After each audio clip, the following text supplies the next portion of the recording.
Hello, everyone, and welcome to this thing that you're watching or listening to. I am David Chen here with my favorite doubles partner. You know her as @Joyo Napping online. We are just going to call her Joy today. Joy, thanks for chatting with me today. I am so glad to be here on whatever this thing is that you are listening to or watching. Well, we are broadcasting this on the YouTube channel, but also this audio will be made exclusively available to patrons at patreon.com/DaveChen. Thanks to everyone at patreon.com/DaveChen for supporting all of my work online. We are here today to discuss Luca Guadagnino's new movie, Challengers, which is out in theaters right now. I'm going to read the plot summary from IMDb. Tashi, a former tennis prodigy turned coach, turned her husband into a champion, but to overcome a losing streak, he needs to face his ex-best friend and Tashi's ex-boyfriend.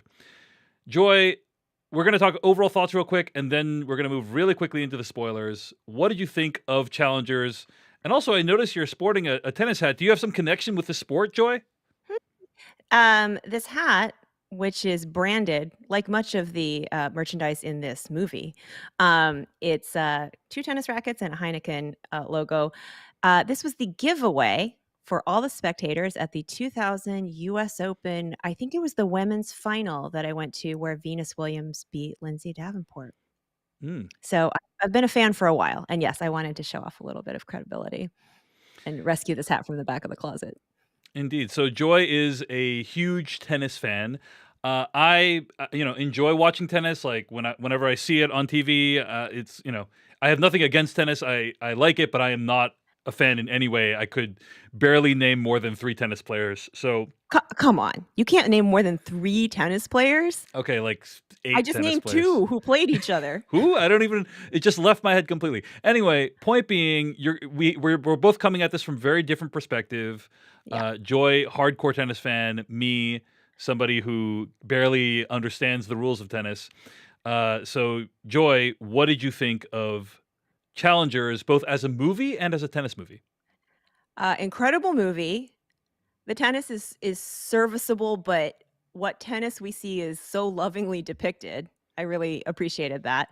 And man, that plot summary that you read, as you started to say, I'm going to read the plot summary, I thought there's no summary that can do this movie justice.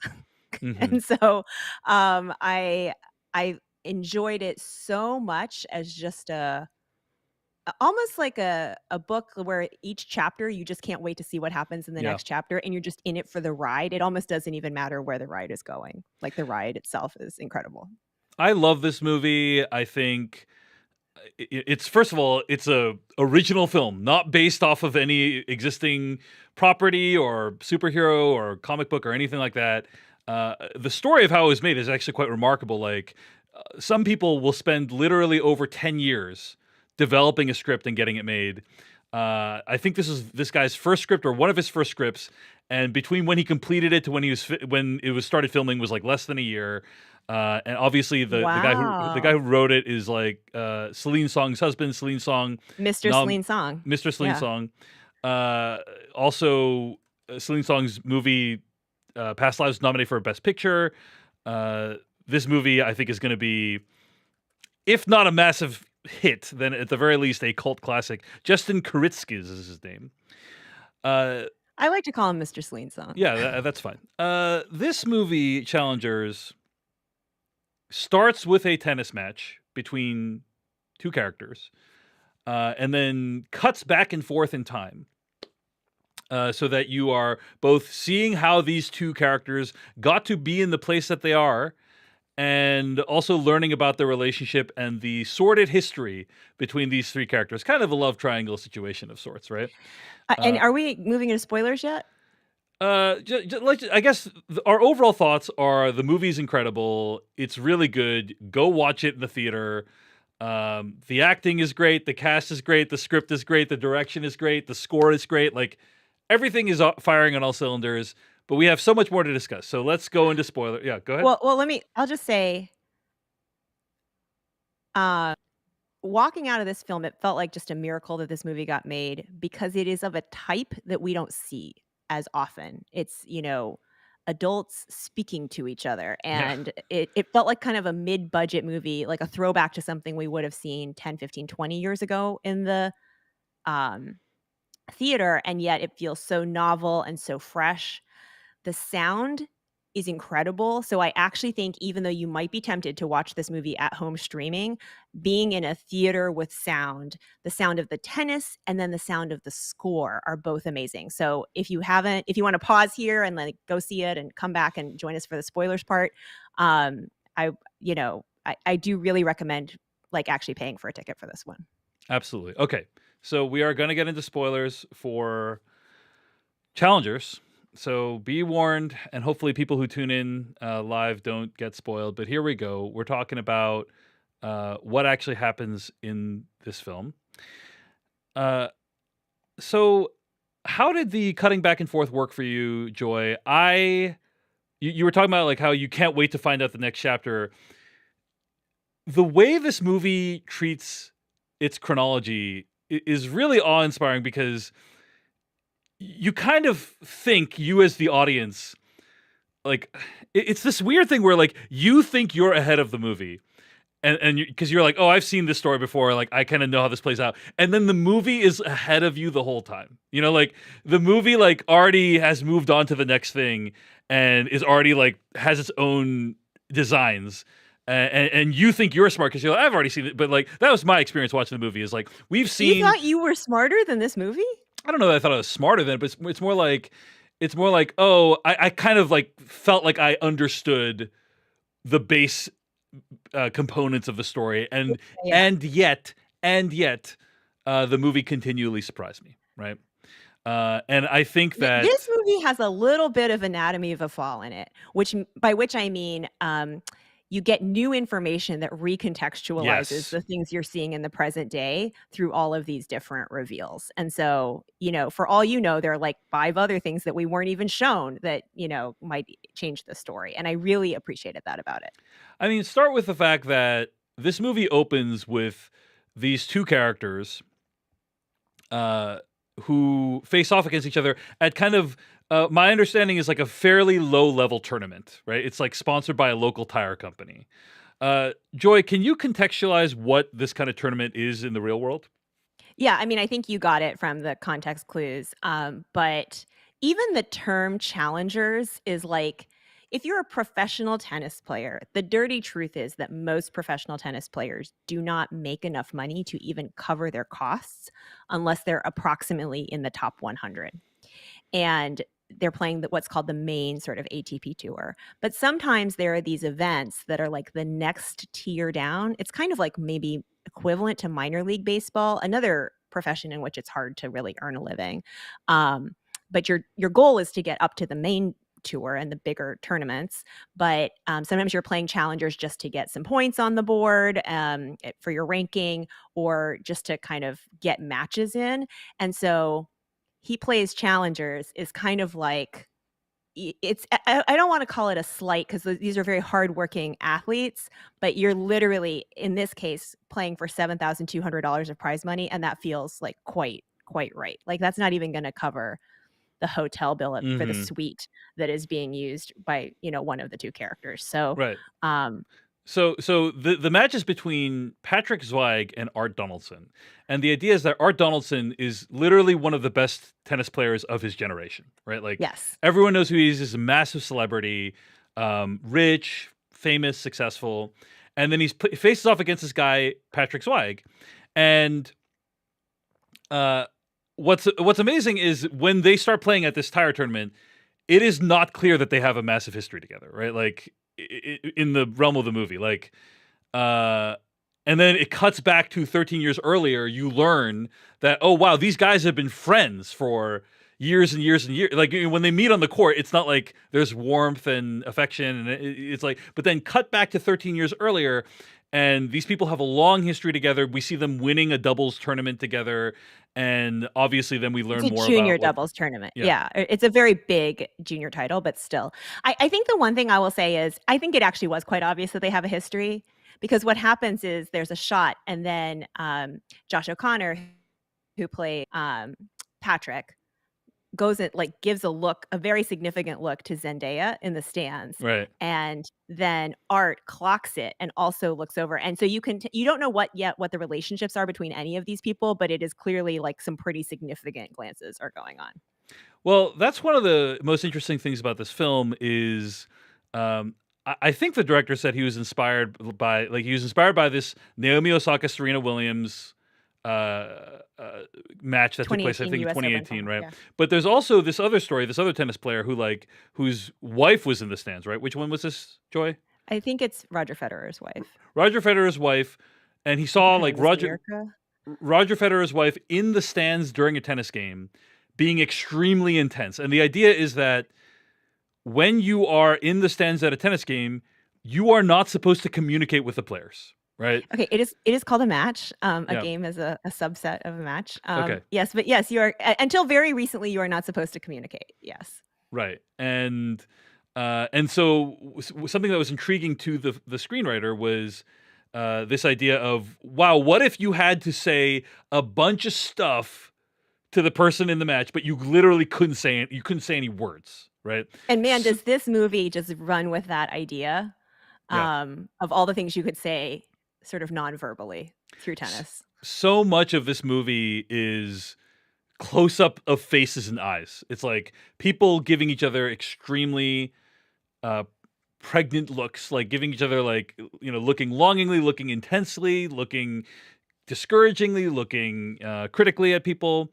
And I think the movie really nails this idea of like, what if you really had to say a bunch of stuff to someone and you couldn't say anything, and like, what does that feel like? And the movie really brings that out Yeah. in its plot and through the characters. So Well, yeah, you asked earlier, did the cutting back and forth in time, like, work for yeah, me? And it was fine. There was only one time where I thought it was slightly odd. I think one time they're always, like, signaling the time versus the match, hmm but they did, like, the day prior, and you couldn't tell whether it was, like, right. relative to the scene prior. That was a little bit hard to Right. follow. But So other than that, it you was know, fine. yeah, like it'll say like the day before, and it's talking about the day before the match. But sometimes you were in 5 years ago, and then it would say the day before. It's like, so were we the day before just where we were, or the day before But they make it really I easy because Zendaya has a different hairstyle in every time frame. So you can just like, if you are following Zendaya's hair, you'll know where you are in the movie. I think there's basically 3 timelines. There's the timeline of the match itself, and then there is the timeline of the week leading up to that, hmm match, which is basically each of the tournaments takes 1 week, so it's, and then there is going back in time, like 13, 15 years, and then telling that story in kind of every few years up until the present day. Right. Right. Does that make sense? It does. It does. So were there any, I don't know that we need to go through the whole plot of the movie, but like, were there any highlights of these two characters' story, uh, Patrick and Art's story, along with obviously Tashi's story, who masterminds and engineers it all? Any component of it that really stuck out for you? Well, I think the title challengers sort of it may sound, I don't know how it sounds to the non-tennis ear. Like, how I don't know how that word sounds to you. I guess it The sounds like young upstart. It sounds like somebody who's trying to make a name for themselves. Like coming up in the Yeah, world. it's like that, but, like, also a little scrubby, a little, hmm kinda like dirt under your fingernails level of tennis. It's not as glamorous. Yeah. Um, that idea that all 3 of them are actually at this moment where they all have a lot to prove and they're all climbers, felt really right to me. And by the end, I really loved that they were effectively all, like, tied, with each hmm other, hmm and that they start out in a position of such unequal power at the beginning of their hmm story when they all Yeah. first encounter each other, Yeah. but by the end, they're sort of, like, twisted together into this, like, Gordian knot of, Mm. relationships. Well, Tashi begins at the top of the world. She's like gonna be the next Serena Williams, right? And then she is There will never be another Serena Williams. okay. She was gonna be the next Coco Gauff, yeah. All right, fair enough. She is gonna be like a massive tennis star, and then she is felled by a career-ending injury, which is really painful to watch, right? Uh, Awful. and then she decides, hey, I'm going to coach this guy, Art Donaldson, instead, or I'm gonna like be in a relationship and also the coach of Art Donaldson, right? Um, Go ahead. It seems like you want to say something. Well, you're not summarizing the whole plot, right? Yeah, yeah. Well, I mean, also she was in a relationship with Patrick, and then had the career-ending injury, like broke up with Patrick, and then like got together with Art. That's kind of what basically Right. happens. Yeah. Yeah. I would describe the dynamic as like she is dating Patrick and he is not applying himself at the professional level despite his enormous talent. Mm-hmm. And she says to him early on, "You're not a tennis player. This like awkward way you serve, like you don't have like you cannot get into the flow of the game and be in a relationship through the game because you don't take it seriously enough." Mm-hmm. And so when they start dating, she says, you know, they're dating and he comes to visit her at Stanford. And in this scene where they break up, he basically says, um, you cannot treat me, you cannot tell me how to be better at my job because you and I are peers. But she does not really see them as peers. She thinks she is the next star and that he has the talent to be, but he is really not trying that hard. Yeah. And for her, that is like disgusting. And Right. she It's like is the really, biggest sin you can commit, basically, right? she's really off, you know, Yeah. put off by it. And unfortunately for her, when she has the career-ending injury, she is basically his peer in some ways because she becomes irrelevant on tour. But Art is the one that has had the best pro career. So she sort of humbles herself because years go by and she offers to be his like assistant coach because she knows he's in love with her. Yeah. And she needs to be sort of relevant and part of somebody's trajectory again. And so I think the sort of power dynamics and the status between the three of them is like a really important part of the story. That's very fair. We have to talk about the scene that is in the trailers and that has been memed about and talked about since the first still image of this movie dropped, I think over a year ago, right? At this point. Well over a year ago, yeah, because this movie got pushed due to the strike. Which The shows strikes. the three characters, Art, Patrick, and Tashi, in a bed together. And it seems like there's going to be some threesome-esque action going on. And again, we are like now in spoilers for the movie, so do not listen to this if you don't want to know what happens in the movie. I'll probably give that reminder one or two more times. But I am very sad to say no threesome actually occurs in the film, right? And that scene is actually a way, BJ Colangelo wrote a wonderful piece at decodingeverything.com about how it's not a threesome scene. It's better conceived as a dom sub relationship where Tashi is the dom and she's making these guys do what she wants. Yeah. And as we were leaving the theater today, you were saying how it's like at that point in her life, I don't think she has like actually like lost her. She's not had the career ending injury yet, but even at that point, she's like exerting power over these characters. She has an And enormous amount of power because yeah, she's like the most famous of them. And she is seeing what that power can buy her, like what right, she can get people yeah, to do. yeah, And she has quite the smirk, when she gets them to basically make out with each other. As does the audience, as does the, sort of, I think the film itself like takes that slightly arch, I mean, view of it. that scene was incredible. Like just the way it was shot was incredible. Just so it starts with a three shot, like you see the three of them in one shot, and it just stays in that shot for a really long time with like the three of them kind of making out with each other. And then the camera starts like pushing in, it like dollies in. And then like I think it goes over or through them making out so that you see her leaning back on the mattress and kind of like smiling at Admiring her handiwork. admiring her handiwork. It's just an So this amazing is where I yeah. would push back on you. You're like, no threesome occurred. And it's true. No climaxing occurs in this film. This film is all either foreplay or frustrated foreplay, right? Like people Mhm. wanting things and being stymied. But I think she got exactly what she wanted. That would be her maximum pleasure out of this situation, which is to see if she can get these two guys who probably kind of have the hots for each other Mhm. somewhat to actually like give into that. On that note, Did you find there to be a lot of homoerotic tension in the movie? I think the answer is a resounding yes, right? What do you think?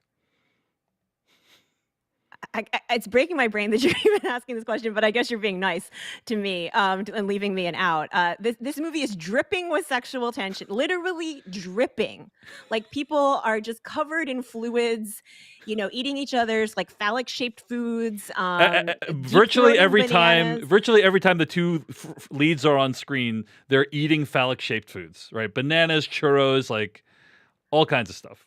Like sipping from things suggestively and just literally just dripping sweat and so much close-ups of the sweat running, the sweat dropping. Anyway, I really felt like um the sexual tension in every direction is extremely believable, and it's many flavors of sexual tension. Sometimes it's like honestly it looks like people want to just hate fuck each other sometimes, but like the sexualization of all their feelings towards each other feels so believable in the way that these characters are written. Like I Yeah. believe all three of these characters.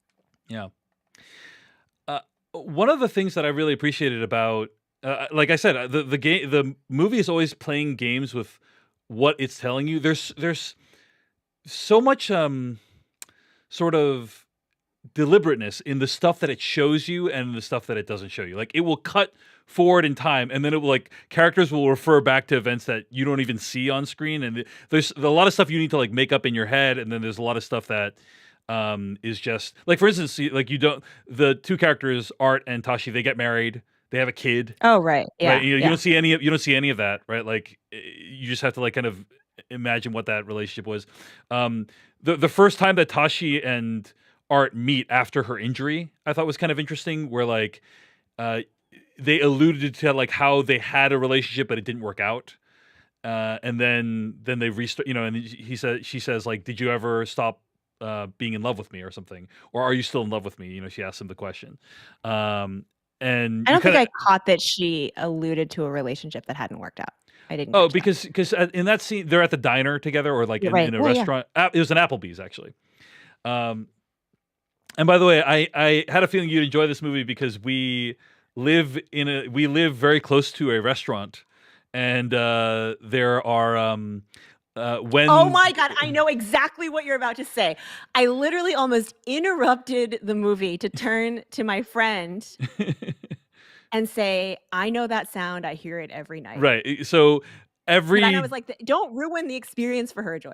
yeah, so every day and multiple times per day, people from the restaurant come out and they dump their garbage and recycle like bottles and stuff into this bin that's like right in the back of our house, and it is incredibly loud. Like if you're asleep, it will wake you up, and it's the same sound that the Applebee's made, the Applebee's worker made in the back of like this movie. So like that's when I knew this movie was super authentic. Is when the Applebee's person disposed of the trash, and it sounds like an explosion happened. Basically, It all right. sounds like an Italian restaurant worth of empty wine bottles Yeah, every night at 11 p.m. Yes, yes, it does sound like that. absolutely, absolutely. But anyway, when they're at the Applebee's, he's the offer comes up for her to coach him, and he's like, "Oh, well, that's a bad idea because like we didn't work out." Is kind of the implication, right? I thought she basically said because you're in love with me and it would complicate things. No, I think it was like I don't. yeah, it was like we Okay, were all right. together, it didn't work out, and then she's like, Okay. "Are you still in love with me?" Right? Like, and he's like, "Who would?" And he says, "Who wouldn't be?" One of Oh, the most can I yeah, just pause? That yeah. moment, he doesn't say who wouldn't be. There's a long pause. And he has this like look in his eye that I was like, give Mike Faced all the awards for this look. I actually teared up because it's like to be in love with someone unrequitedly or and it didn't work out for such a really long period of time and to still hold the exact same level of like flame for them. That is what his situation is. Yeah. And the longing and the sadness all and the wistfulness like all mixed together that he conveys is just really incredible. Yeah, and again, we're talking about some late in the movie developments. One of the more interesting things about their relationship is this imbalance. Like Tashi does not love Art in the same way that Art loves Tashi, right? Art I'm not loves sure Tashi loves art at all. right. Tashi like Art loves Tashi in the way you conceptualize romantic love in general. Like, this is a person who loves this other person. Um, it's the kind of story we see in rom-coms and so on. Tashi is driven, in my opinion, primarily by the desire to win or to self-actualize as a tennis player.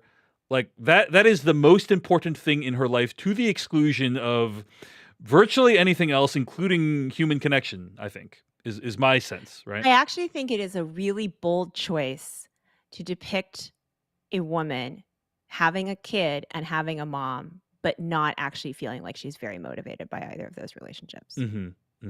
Yeah, because you Nor do her you do see both of those characters in this movie, right? Like, Yeah. And yeah, it's not that she's, like, rude to her yeah, kid or you she think her doesn't kid's like, gonna go starving, but she yeah, is not defined by her relationship to her kid right, at all.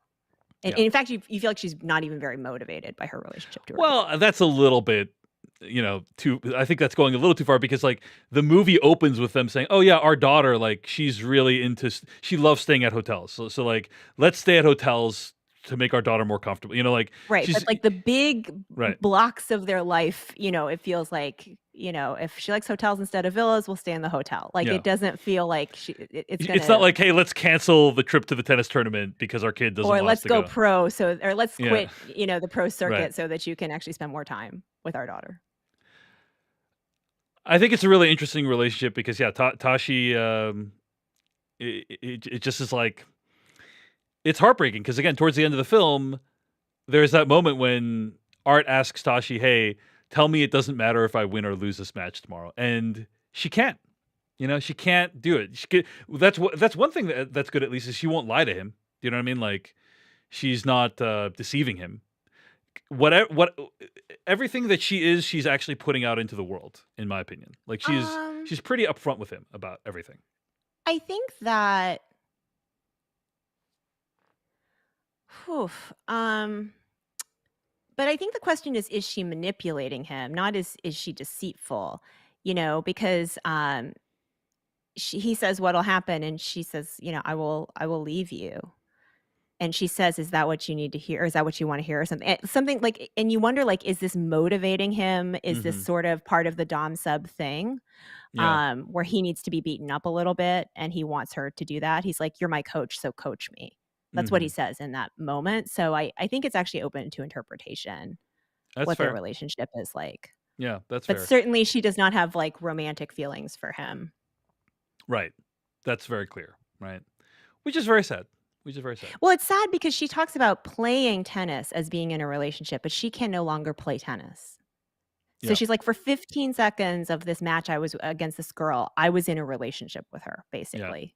And then And she can't then play tennis, so therefore she cannot be in a relationship with that is another how I human. Yeah. read her character. And I read Mike's character as so, um it's so sad because he's so tired. And it is true that being a professional tennis player is a grind, unlike most other sports, because it's year round and you have to travel often to, like, a different country every 1 to 2 weeks. So you get very lonely and kind of isolated with your little group that might travel with you, if you're lucky enough to even be able to afford that. Um, and it's, obviously physically, grueling as well, but, um, he just wants to quit because he wants to achieve the goal of her actually wanting him. And he can never seem to get there. And he maybe, like, knows on some level that that's actually an unachievable goal. Yeah. Yeah.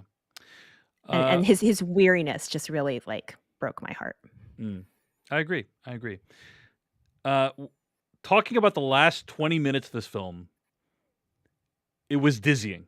Like, it was a dizzy, and I'm not saying that in a bad way. Like, it Dizzying like was, a windstorm outside the White Plains Ritz-Carlton. first of all, here's my big takeaway is that White Plains has too many loose papers on the streets. We live in an area that has massive windstorm, like 40, 50-mile-per-hour winds sometimes where we live. And there are never that many papers flying around. You know what I'm saying? Like, so it's just like, wow, they really went wide. Like, how are there this even many newspapers physically that exist in order to I be don't blown even think around they this were much? newspapers. It seemed like debris and stuff. Yeah, Maybe they're yeah. next to the, like, loose leaf paper factory. In the last 20 minutes of this film, the movie starts like it feels like the pacing of the cutting back and forth like increases, and the revelations of what is happening with this relationship to like, increase in frequency in the Yeah, the last like camera 20 movement minutes. gets more chaotic Yeah. of the tennis match, then you have the point of view of the racket, then you have the point of view of the ball, then you're like looking at the court Yeah. from below as if it were invisible. Like it's really, really wild. But again, so final warning, we are in spoilers for this movie, but like here are some of the major bombs that were dropped revelations wise at the end of the movie, right? Like apparently when they were in Atlanta, not too like a few years prior to the main match of this I think film, it's 3 years ago. Yeah, 3 years, 3 years right? earlier.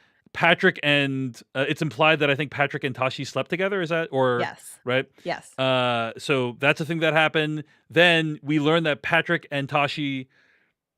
Patrick asked Tashi to coach him because Patrick knows that Art is on his way out, and then Tashi refuses. And there's this amazing moment when he says, "Here, just take my phone number in case you want it." And she's like, "I'm not going to need it." And then she like takes it and puts it in her pocket anyway. I thought that was pretty hilarious. Yeah. And then she walks away in slow-mo looking like a perfume ad. Like 50% of the shots in this film look like perfume ads. Yeah.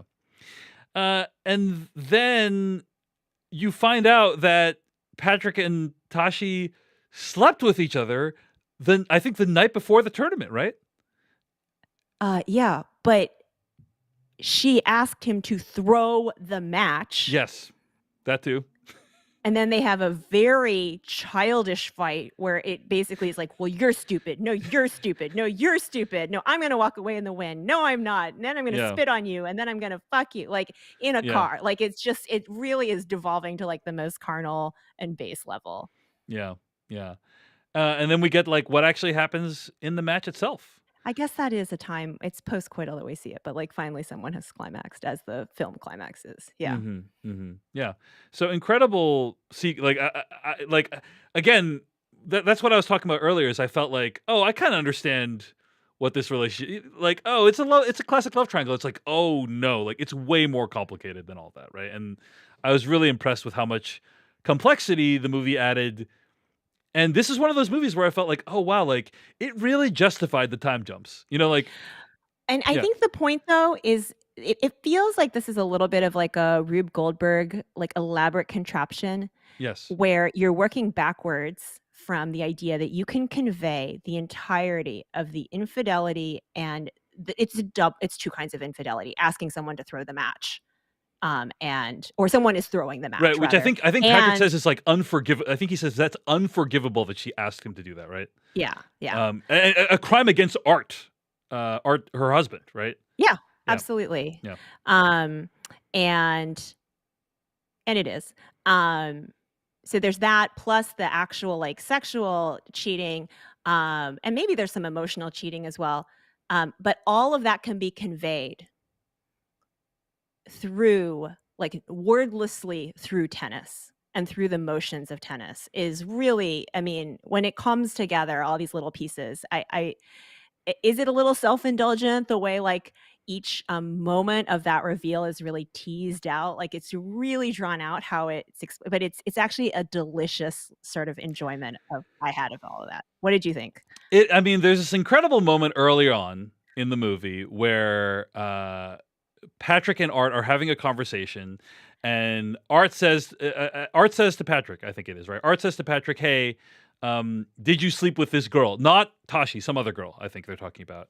No, it's Tashi. Oh, it's Tashi. Okay, did you sleep with Tashi? And it's like, if you don't need to tell me, you don't need to say yes or no. But if you did, take your ball and put it in the tennis racket, like in this one, in that little triangle space in the tennis racket, right? That's all you need to do. You don't need to say anything. Just do that. And then we learn like, oh, that's their way of like communicating. And it seems like a fun tossed off moment in the earlier part of the film. And then you get to the end of the film where Patrick has just slept with Tashi the night before. And the movie slows down so like every shot is in slow motion. Like and the ball bounces. There's just like so many ball bounces. Everything is and then in your head, you're like, oh my God, he's going to do it. He's going to make the signal with the ball. And it takes like 5 minutes for that to happen, but then he does it. And it's like, it's an amazing moment because it's this thing where like, oh my, like all the pieces of the movie are locking into place for you as the viewer, and I had a blast with it. I thought it was like what an amazing payoff for that scene, you know? Um, I completely agree. I am wondering, did you follow any of the tennis that was going on around that? Because there's actually a lot of other stuff besides that that's communicated via tennis in that final sequence. Yeah, why don't you so what I did follow was that like I believe Patrick came extremely close to like throwing the match. Like there was a moment that Patrick could have ended the match by like double faulting, correct? Am I right about that? Did I follow that Right, so correct? it's Yeah. the score is 1 set each, Yeah. and as Patrick has explained to Tashi the night before, "You're not gonna know whether I'm throwing it or not."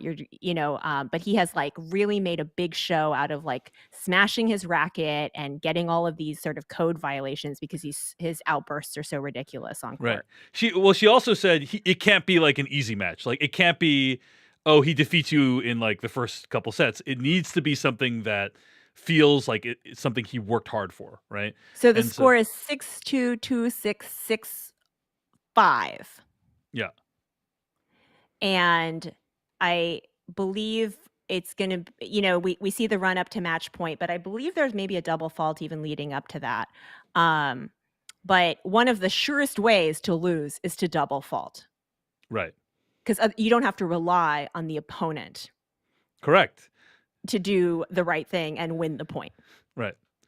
So there was definitely a point where Patrick could have just ended it right there if he wanted to, right? And he didn't. And when Patrick decides to give the signal like, "Hey, I fucked your wife," signal, the universal code for "I fucked your wife," and she's in the stands right now. Um, as you see, basically, Mike Faced, Art's character just stands there. Right. He lets the serve go by him, which would be very weird if you saw that in person, right? Like if they'd be like, "What is going on?" You as the audience member, you'd be like, "What's happening here?" Right? Yeah. Right. I believe that one is out, but you get 2 serves. Mhm.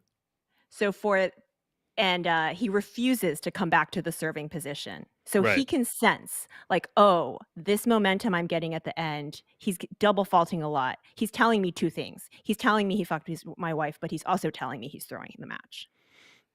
I Mm. refuse to be part of this." Right. He walks over to the side and he yells like, "Oh, fuck off." Yeah. And they tell him, "You have He's to saying be he's saying F off to kind of spiritually, he's saying it to Patrick at that moment, being like, "Get out of here." Like that's not what like, actually yeah, happened, right? Yeah. like he's trying to process." Yeah. And the umpire says, "You have to be in a serve receiving position." So he Right. walks over there and in an ultimate like attempt to F you, this is a very I really feel like the Patrick character has a lot of Nick Kyrgios in him, in a very who's a professional tennis player from Australia who's known for his bad boy antics and total lack of discipline and smoking and anyway. But he's also very charming. Mhm. Um, he gives an underhanded serve. Mhm. So he's not even serving overhand. He just like he hits the ball like it's you and me, like at the Right. park, like not actual tennis players. And Mike Faced, Art's character, just lets that sail by. Right. To be like as a way of saying like I'm not going to be complicit in this Yeah. thing that you're doing, right? So even though that is a baby serve and it comes across the net at about 10 miles an hour, he doesn't even attempt to return it. And at that point, they are basically 6-all. Mhm. And therefore it goes to a tiebreak. And then we Mhm. see the sort of very final point that ends the movie on an ambiguous note. Mhm.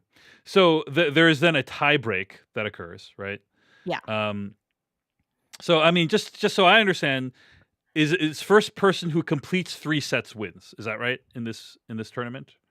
Or correct. It's wins best 3 of 3. but Yeah, yeah, or because and each of them has won 1 set by this point, right? So right. But in right, the okay. final set, when it gets to 6-6 to sort Yeah. of break the tie, Oh, well, right. Yeah, every yeah, and because there's slightly different rules, but like it would typically end at 6 unless the other player is 5, correct? You need to right, you have be to yeah. win by 2 or you have to win the tiebreak. And Right. so in this case, it goes to a tiebreak. Look, I'm not super like familiar with the challengers rules for like Mhm. third set final tie breaks, but like I'm pretty sure it's just the first person who gets to 7 points in the tie break, but still winning by 2. So you could win 7-5, but you couldn't win 7-6 Yeah. in the of these final set of points. And so all we see is the first point of the tie break. Of 7, right? Yeah. Well, it would be a minimum of 7 if Of it was 7 to 0. so you need to win 7, so it would be a minimum of 7, right? Okay. Right. So, exactly. Yeah. Yep. So we see that point, and it's an incredibly intense. So we're talking about the end of Challengers right now. The volleying back and forth is extremely intense, and they get like closer and closer to the net. And then at the very end of the movie, Mike Feist like jumps up in the air, seemingly goes over the net, which is a huge violation of the rules, and slams the ball down and kind of falls into Patrick's arms. Go ahead, Joy. I don't actually think we see him smash the ball. Oh, okay. I actually think we see him in position, but it's almost like he's like lost the racket or something. Huh. Like the whole thing, I mean, it's completely not going to be legal as a tennis. Like this point is going to get awarded to Patrick because you cannot cross the net. But like, except in extremely rare cases that like where the wind creates a weird bounce, like it's so rare, like we don't even have to talk about it. But I think the important thing for the character development is that he actually really, really, really fights. Yeah. With like full intensity, a thing he has completely lacked during the previous months that we're seeing in his final run up to probably retiring. And then of course he collapses onto his friend in a hug, in a callback, to the junior US Open title where they collapse onto each other and it looks like they're going to make out on the court. I think what was a little confusing about that moment is everyone seemed like they were cheering for everyone, including Tashi, seemed like they were cheering for Art. So it felt like he had won the point. I know. I think it's actually a really confusing way to depict that, but you understand why she's yelling like, come on.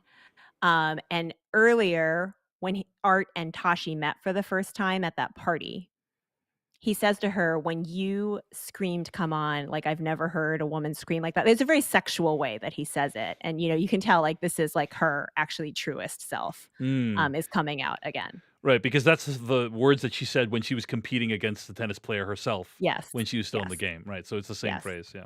Yes. Yeah, so what do you make of that ending of Challengers? Art gets his mojo back. Yes. Tashi wants to be with him again. Josh O'Connor is still fucking shit up everywhere he goes. He's the real home wrecker because I bet he wrecks homes all up and down the coast, around the world. Like his character is so charismatic. Like what a great version of this kind of character. Like I believe there's like hundreds of women in the world that are like, oh, I made this one bad decision, but it was so fun, and it's going to be the Josh O'Connor character in this movie.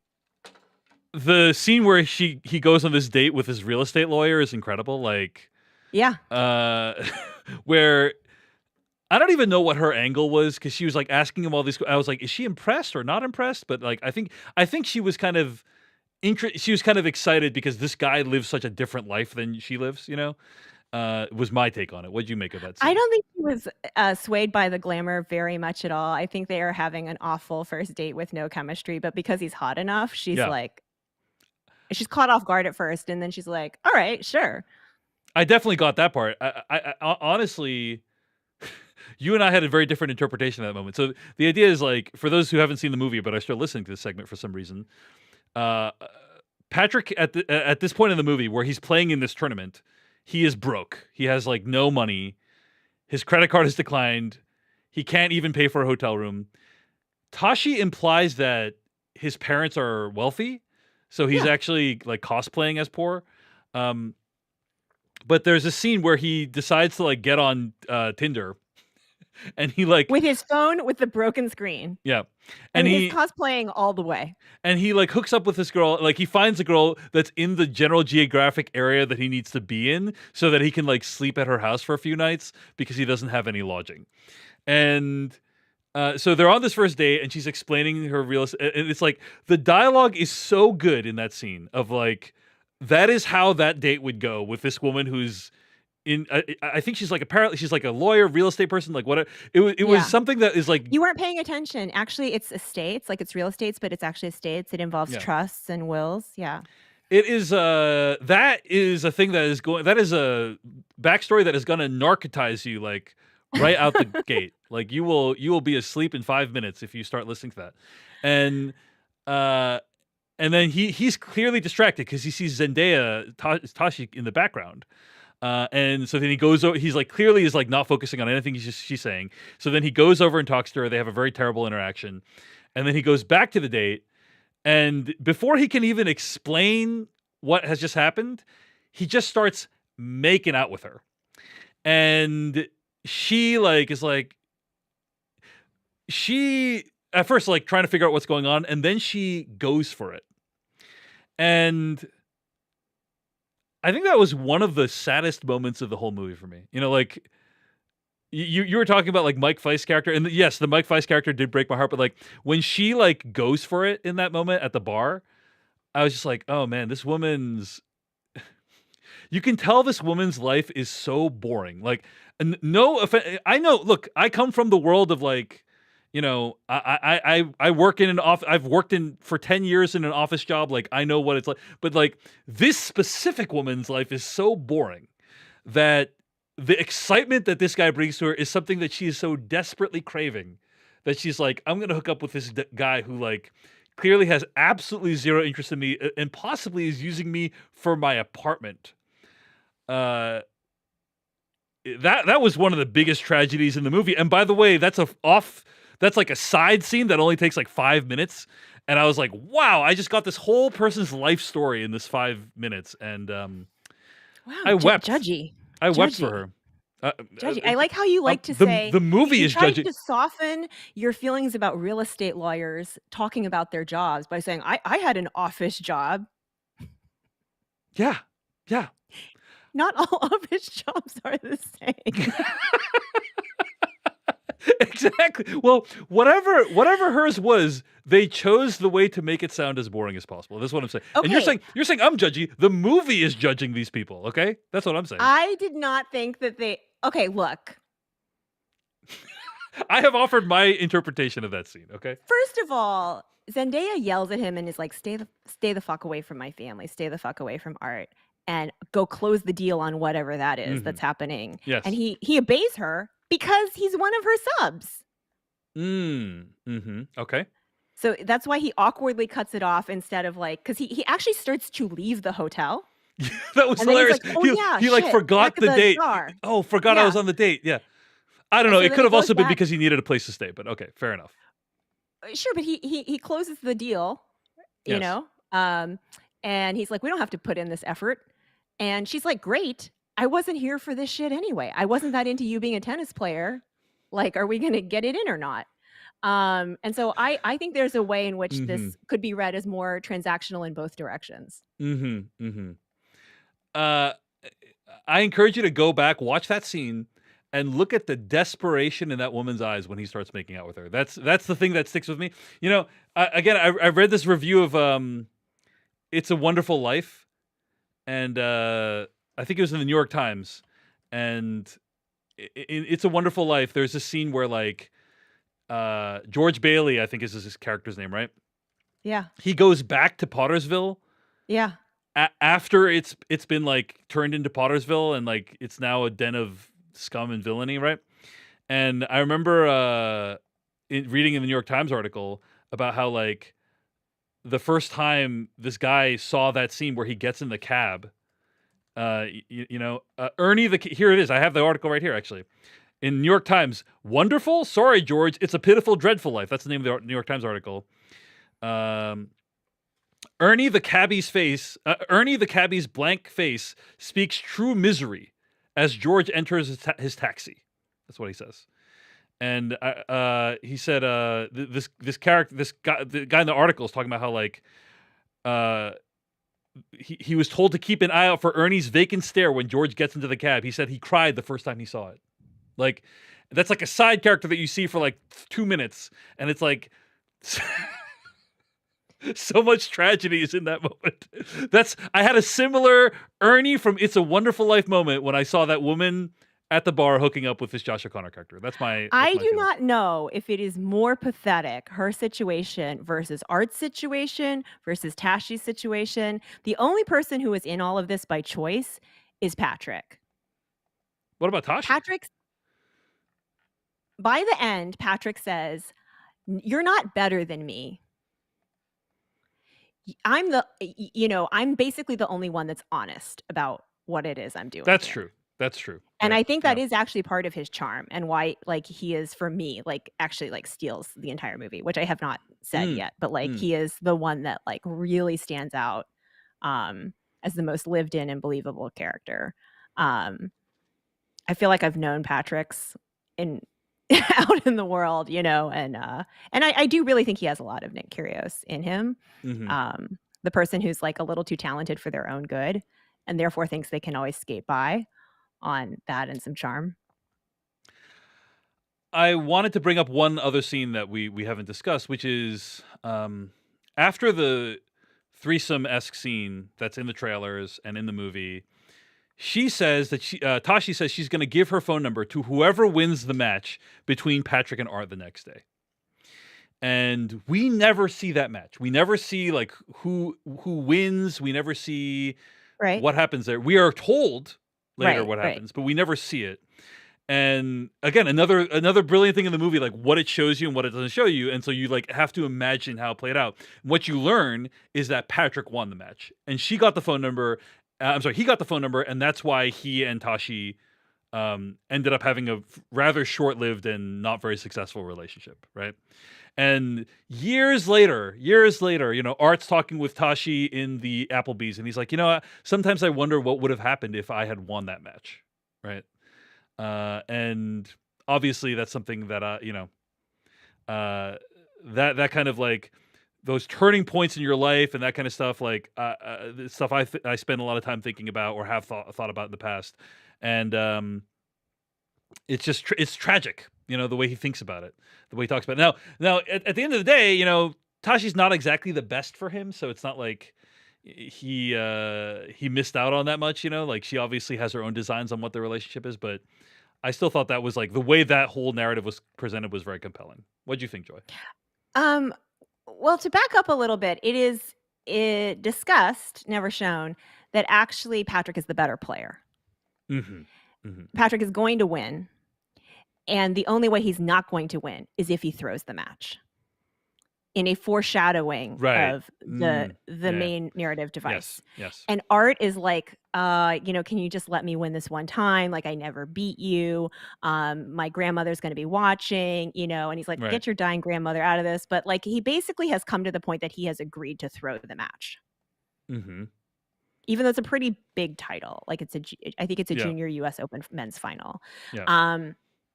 And so then Tashi comes in and Patrick, of course, plays to his ability. So it was never going to be Art's to take. Mhm. Art wasn't ever going to be able to win that. Mhm. And I think so that's the first piece of context that I took away. The second thing is when they're in the Applebee's and he says, after your injury, I wondered what would have happened if I had won. So what he's saying, I think, is would you not have had this huge fight, been distracted, played poorly, and like had bad footwork or whatever, and not gotten injured? Would it not have ended up? Did it cost you your career in some way indirectly? Interesting. I didn't. That all makes sense. I didn't realize that in the moment necessarily. I thought it was more of just like a wistful, like because at that point in time they were not together anymore, right? Art and Tashi were not together anymore, and so I think it was like, how would our lives have played out differently if I had won the match? But I think you're right. It's more about like I maybe think the you'd still have, construction really is after your injury, I wondered, yeah. Maybe you'd still and have a so, career, right, at this point. but the overwhelming, overactive sense of ownership that Art takes for Tashi is like there from the beginning. Yeah. He's like coming down out of the stands when, just to be Yeah. there for her when she's just like he really is. I mean, completely Smitten. subsumed in her identity. Indeed. Indeed. All right, Joy. Wrapping up here. Oh, we have not talked about one thing, Okay, go ahead. the music. Yeah, got to talk about the music. You started playing this music. So you watched this movie one day before me, Yeah. and you in that time between, like, you basically came out of the movie and was like just like playing some of the main songs. I think the music is incredible, and it serves to have this very pulsing, very sexy backbeat. It's quite, I don't wanna call it intrusive because that sounds negative, but you cannot miss the music in this film. It gives it such a contemporary feeling. There's a lot about tennis that can feel very country club and very staid and very reserved, um, but it's literally, like, pulse pounding a lot of the time, um, and throbbing, and often you and I both noticed, we saw it in 2 different theaters, it Yeah. drowns out the dialogue. Well, We should yeah, talk about that it's playing. The choice. music is often playing at full volume. Usually, like the music is like playing at a lower volume, and then you can hear what people are saying. The music is playing at full volume. The one scene that I can remember is the scene when Patrick and Tashi argue and kind of have their big breakup. It's like playing at full volume, and so it's like uh, it's literally hard to hear what is actually being said. Maybe Luca Guadagnino read too many interviews with Christopher Nolan, who was talking about how sound can be just as experimental as lighting and cinematography and visual effects, and it should be about feeling and not necessarily understanding, kind of thing. Like honestly, that was my interpretation. Was he wants sound to be used in a way different than it is in most films. That was in those scenes, at least. That was kind of my interpretation.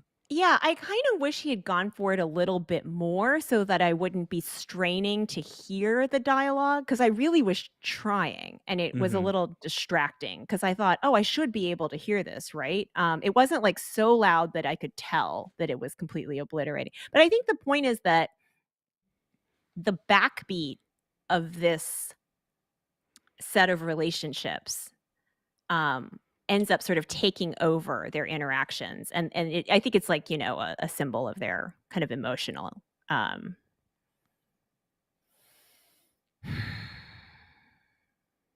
how that emotional backbeat, kind of ends up overtaking, like, even what they're saying, like, doesn't even matter anymore at some point. Right. Yeah, yeah, yeah. That's fair. But As it putting that often does in a breakup conversation fight. right, putting that aside, the score for this movie rips. It's Yeah, awesome. it's Like incredible. it's gonna be like people will be listening to. It's like the Tron Legacy score. Like it's like synth and heavy beats, and people will be listening to it for years and years and years and years and years, long after this movie has faded from the popular consciousness. Like this will be one of the scores that stands the test of time, in my opinion. So yeah. And I love that the score tonally matches what I think is so standout about this movie is it's just so gleeful. It just fucking goes for it. And so does, look, do we show a guy eating a banana, or do we show a guy suggestively peeling a banana and really like putting a ton of that into his mouth while looking at someone else? Like it's never subtle.